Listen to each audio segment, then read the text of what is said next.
Reconstruction starts on the night of Saturday the 24th of January in the Bayswater area of West London. Marina Monte was a heroin addict who worked as a prostitute to finance her habit. She was 27. She had no family in England, only a boyfriend who was also an addict. On the night she died, she set out at about 10:30 to look for business around Bayswater and Paddington. She usually headed towards Sussex Gardens, but there've still been no specific sightings of her that evening.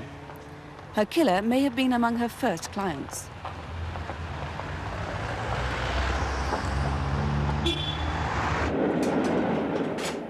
Mitre Bridge railway junction, Scrubs Lane, 3 miles from Paddington. At about 11 o'clock that night, the signalman noticed something unusual. A car turned into the service road beside the railway and stopped there for some 4 or 5 minutes. In the darkness, the signalman could see only that it was a small car. He couldn't make out what the driver was doing.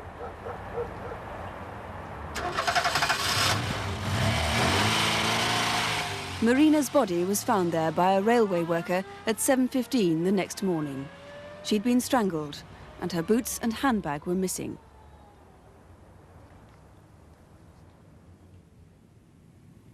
Rachel Applewhite also worked as a prostitute in the same area of West London. She was 23.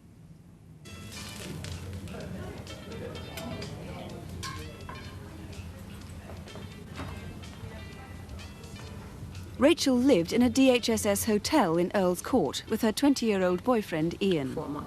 They'd been together for 6 months and had frequent arguments, usually about money. I gave you some last week. I bloody spent it, didn't I? I need some more. I've got our clothes, haven't I? How much do you want? 20 quid. 20 quid? Well, it's my money anyway. Rachel depended on Ian for friendship and companionship. She rarely saw her family. Her mother was in hospital and her father and sister lived in Oxfordshire. On the afternoon of Saturday the 24th of January, the same day that Marina died, Rachel and her boyfriend watched television in their tiny hotel bedroom. They were there until 6:30 and it was time to go out looking for business. Nothing else on? I just came in, I just turned it on. Rachel had moved to London some 4 years ago and had worked as a prostitute ever since. She could be loud and aggressive and had an increasing drink problem. Shortly before 7 p.m, they arrived at Cleveland Terrace, where Rachel usually stood waiting for passing motorists to pick her up. She was soon approached by a man in an orange Mini. Okay. Okay. Ian always checked out the customers. She usually spent 20 minutes to half an hour with each customer, but it was 2 hours before she reappeared at Cleveland Terrace. She was drunk, and Ian was furious. Where the bloody hell have you been? I know, Johnny, right. You've been drinking? A cab driver witnessed the row, and anyone else there would remember it too. Calm down! Where the hell do you think you're going? Yeah, I'm not far away. Get out of the bloody cab! Leave me alone! Get out! Get out! Leave me alone! The cab driver saw them disappear in opposite directions. Ian got back to the hotel at about 11 o'clock, but he didn't see Rachel again, that night or ever. 9 to 6. Where's 9? 9 to 6. On its own. Well, who put this one there? Me. You? The next anyone heard of Rachel was the following day, Sunday, at around 12:30.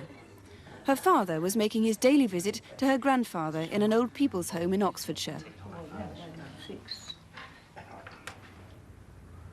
Hello, Dad. Are you still at the hotel? No, I'm not there anymore. I'm staying with a friend at the moment. He didn't know That's where fine, she Dad. was ringing from or why she rang him that day. Yeah, well, look, I've got to go now because my money's running out. Well, look after yourself then. Goodbye. These bloody drinks, lad. Can you get me another? But at 9:30 that Sunday night, Rachel was seen with a man and a girlfriend in the King's Head pub, Edgware Road. And again, she was heading for a row. If she comes over here, she's bloody going to get a load. I'll tell her, I'll bloody sort her out. The girls who were laughing at her noticed she was wearing an odd, rather old-fashioned two-piece outfit that was much too big for her. Oh no! I'd love to know where she gets her gear from. It really is something of a joke. How not to look? And she was attracting further ridicule at the pool table. She's like a grotesque little man, isn't she? Rachel had had enough. You stupid slag!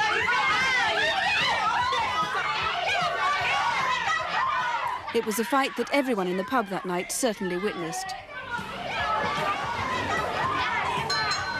Time, ladies and gentlemen, please. Closing time was 10:30.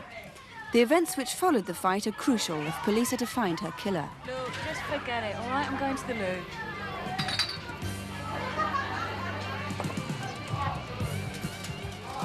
Where Rachel went next is still a mystery. It was the last time she was seen alive. She tottered out of the pub, clutching a white plastic bag. The man she was with has still not been traced. A couple of minutes later, the man followed her out.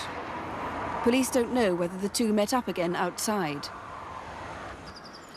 The next day at Sumner Place in Chelsea. There's a row of lock-up garages behind the flats there.